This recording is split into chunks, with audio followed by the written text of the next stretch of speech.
연예인들을 보면 피부에서 정말 빛이 나고 이 귀티가 잘잘 흐르잖아요. 얼굴에서 광이 반짝반짝 나려면 이 건성 피부냐, 지성 피부냐에 따라서 이 선택해야 되는 전략이 달라지거든요.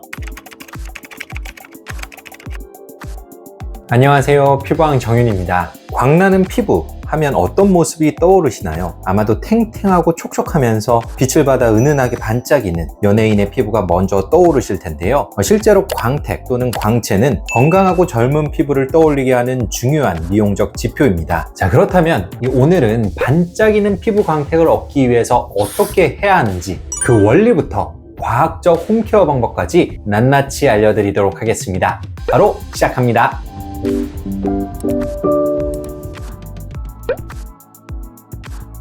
광나는 피부는 단순히 화장을 잘한 피부가 아니라 피부 구조와 기능이 건강하게 유지되고 있을 때 자연스럽게 나타나는 현상입니다. 왜 어떤 사람의 피부는 은은하게 빛나고 어떤 사람은 푸석하고 칙칙해 보일까요? 이 차이는 피부 표면에서의 빛의 반사 특성, 수분과 피지막의 상태, 그리고 색소의 분포로 설명할 수 있습니다. 첫째, 피부 표면이 매끄러울수록 빛이 고르게 반사되면서 피부에 광이 납니다. 우리 피부는 눈에 보이지 않을 정도로 미세한 요철로 덮여 있는데요. 이 표면이 고르지 않으면 빛이 여러 방향으로 흩어지는 난반사가 일어나고 피부가 탁하고 푸석해 보입니다. 반대로 피부결이 균일할수록 정반사가 이루어져 피부가 반짝이고 맑아 보이죠. 실제로 한 연구에서는 연령에 따른 피부의 빛반사 특성을 평가하였고 피부 표면 반사율이 균일할수록, 즉 정반사가 증가할수록 피부 광택과 유의미한 관련성이 있는 것으로 나타났습니다. 둘째, 얇고 균일한 피지막이 윤기의 핵심입니다. 건강한 피부는 피지와 땀이 자연스럽게 섞여 만들어낸 수분 지질막이 표면을 감싸고 있습니다. 이 피지막은 수분 증발을 막는 동시에 빛을 부드럽고 고르게 반사시키는 필름 역할을 하는데요. 하지만 피지 분비가 과하거나 이상이 있으면 피부가 지나치게 번들거릴 수 있고 반사광도 고르지 않게 됩니다. 셋째, 수분이 많을수록 피부는 팽팽하고 광이 납니다. 각질층은 스폰지처럼 수분을 저장하는 구조인데요. 수분이 충분하면 각질 세포가 팽창하고 표면이 매끄러워져 빛이 정렬되게 반사됩니다. 이는 피부를 탱탱하고 빛나 보이게 하는 핵심 요소 중 하나이죠. 넷째, 색소가 고르고 투명할수록 빛이 맑게 반사됩니다. 기미 잡티처럼 피부톤이 고르지 않으면 빛이 중간에서 산란되어 탁하고 칙칙해지는데요. 반면 멜라닌과 혈관의 분포가 일정하고 균일할수록 피부가 더 밝고 맑아 보이며 광택도 강하게 느껴지죠. 엄밀히 말하면 이 부분은 광택보다는 광채에 가깝지만 시각적으로 함께 인지되기 때문에 중요한 요소라 볼 수 있습니다. 따라서 광나는 피부란 단순한 유분의 반짝임이 아니라 피부 표면에 정돈된 구조, 수분 상태, 피지막의 안정성, 색소의 균일한 분포라는 조건이 충족될 때 가능한 결과이고요. 이 요소들을 잘 관리할 수만 있다면 메이크업 없이도 촉촉하고 은은하게 빛나는 연예인 피부를 가질 수 있겠죠. 피부의 자연스러운 광을 만들기 위한 첫 번째 단계는 바로 건강한 피부 장벽을 유지하는 것입니다. 피부 장벽은 피부의 가장 바깥층인 각질층에 위치하며 외부 자극으로부터 피부를 보호하고 내부 수분이 날아가지 않도록 잡아주는 천연 보호막 역할을 하는데요. 이러한 피부 장벽의 건강 상태가 피부의 광택에 아주 큰 영향을 미칩니다. 피부 장벽이 건강하다는 것은 각질 세포들이 잘 정돈되어 있고 그 사이를 채우는 지질이 균형 있게 배열되어 있다는 뜻입니다. 이런 구조는 마치 정돈된 타일 바닥처럼 피부 표면을 매끄럽게 만들어 빛이 일정한 방향으로 반사되면서 피부 광택을 높여주는데요. 게다가 피부 장벽이 튼튼할수록 피지막 또한 안정적으로 유지되기 때문에 피부를 더 윤기나게 보이게 만들어줍니다. 그렇다면 이 피부 장벽을 어떻게 건강하게 만들 수 있을까요? 개인적으로 제가 보습제를 구매할 때 꼭 확인하는 성분 4가지가 있는데요. 아무 보습제나 바르지 말고 의학적으로 입증된 성분을 포함한 제품을 선택하는 것이 무엇보다 중요합니다. 세라마이드는 피부 장벽 지질의 약 50% 이상을 차지하는 핵심 성분인데요. 각질 세포 사이를 채워주는 시멘트 같은 역할을 하기 때문에 피부 수분 손실을 막고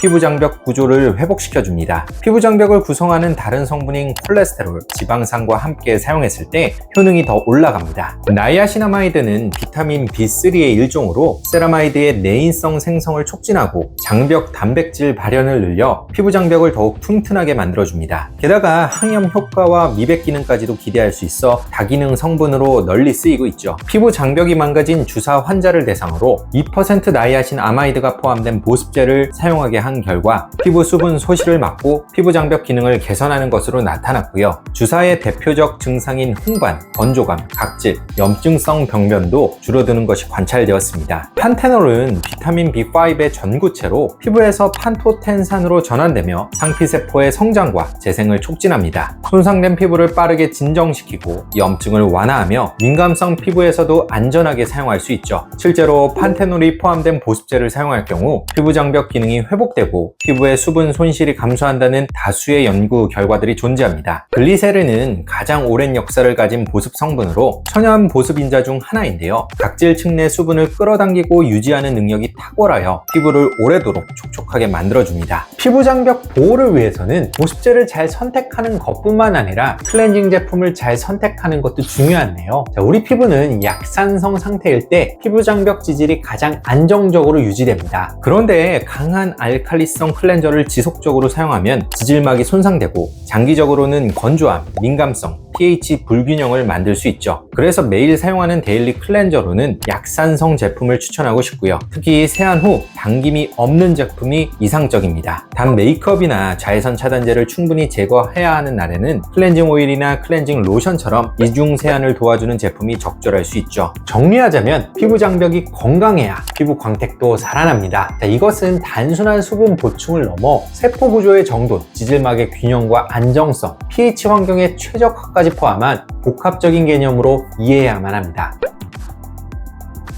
피지막은 피지, 땀, 각질층의 수분이 조화롭게 섞여 피부 위에 형성되는 아주 얇은 유수분 막인데요. 이 막은 그 자체로 피부를 외부 자극으로부터 보호하는 역할을 할 뿐만 아니라 마치 거울처럼 빛을 고르게 반사해 피부를 윤기나게 만들어줍니다. 하지만 이 피지막이 너무 적거나 많거나 혹은 산화되어 변질되면 오히려 피부가 탁하고 칙칙해 보이거나 번들거리는 인상을 줄 수 있죠. 피지 분비량은 피부 광택을 만드는 데 있어 가장 핵심적인 변수 중 하나입니다. 예를 들어 피지가 너무 적은 건성 피부는 표면이 거칠고 각질이 들뜨며 빛이 흐트러지는 난반사가 많아져 광이 사라지죠. 실제로 노화가 진행되면 피지선의 기능이 감소하면서 피부 광택도 함께 떨어진다는 연구 결과도 있습니다. 반대로 피지가 지나치게 많은 지성 피부는 오히려 번들거리거나 모공이 도드라져 보이며 피지 산화로 인해 피부가 탁하고 칙칙해 보일 수 있죠. 자, 그렇다면 우리가 인위적으로 피지량을 조절할 수 있을까요? 사실 피지 생성은 유전적, 호르몬적 요인이 강하게 작용하기 때문에 이 외부 관리만으로 분비량 자체를 자유롭게 조절하기는 어려운데요. 하지만 이 피지의 기능을 보완하거나 산화로 인한 악화를 줄이는 방법을 통해서 충분한 개선 효과를 얻을 수 있습니다. 여기서는 피부 타입별로 구체적인 전략이 조금 달라지는데요. 건성 피부에서는 부족한 피지를 대신해 피지와 유사한 성분을 활용하는 것이 좋습니다. 스쿠알렌은 피지의 주요 구성 성분 중 하나로 피부의 유연성과 광택을 부여해주고요. 특히 올리브나 사탕수수에서 유래한 식물성 스쿠알렌은 산화 안정성이 높고 예민한 피부에도 적합합니다. 호호바 오일은 실제 피지와 거의 유사한 왁스 에스터 구조를 가지고 있어 피부에 부담 없이 흡수되고 피지막의 안정성 향상에 효과적이고요. 세라마이드와 지방산은 피부 장벽을 강화하여 외부 자극으로부터 피지를 보호하고 간접적으로 피지선의 기능을 유지하는 데 도움을 줄 수 있습니다. 지성 피부에서는 피지를 줄이고 산화 스트레스를 낮추는 방향으로 관리하는 것이 좋은데요. 비타민 A 유도체인 레티놀은 여드름 치료에도 사용되는 성분으로 피지선의 크기를 줄이고 피지 생성을 억제하는 기능이 있습니다. 나이아신아마이드는 피지 분비를 줄일 뿐 아니라